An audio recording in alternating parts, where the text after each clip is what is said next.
जय हिंद विद्यार्थी मित्रांनो, 22/3/2025 Maharashtra police boys संघटना प्रति बघू शकता आपण।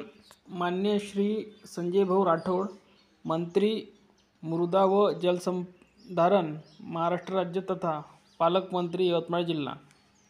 विषय: पोलीस भरतीमध्ये सेवानिवृत्त पोलीस कर्मचारी तसेच पोलीस पाल्य यांची वयोमर्यादा 38 वर्षे करणे बाबत।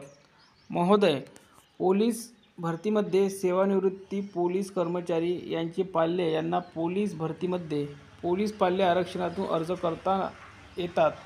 पोलीस पाल्य यांच्या वयाची मर्यादा 18 ते 33 वर्षे आहे। पोलीस पाल्य वयाची मर्यादा 18 ते 33 वर्षे दिली असली तरी पोलीस पाल्य यांचे वडील मुलं एकतर 31 किंवा 33 वयाचे असताना सेवानिवृत्त होतात, तेव्हा पोलीस पाल्य यांना पोलीस भरती देण्यासाठी 1 किंवा 2 संधी मिळत आहे। कधीकधी पोलीस भरती झाली नाही तर वय संपून जात आहे। पोलीस भरतीमध्ये पोलीस पाल्य वयाची मर्यादा वाढवून 38 पर्यंत करण्यासाठी अनेक सेवानिवृत्त पोलीस पाल्य यांचे मत आहे। पोलीस भरतीमध्ये पोलीस पाल्य वयाची मर्यादा वाढवण्यात यावी ही नम्र विनंती।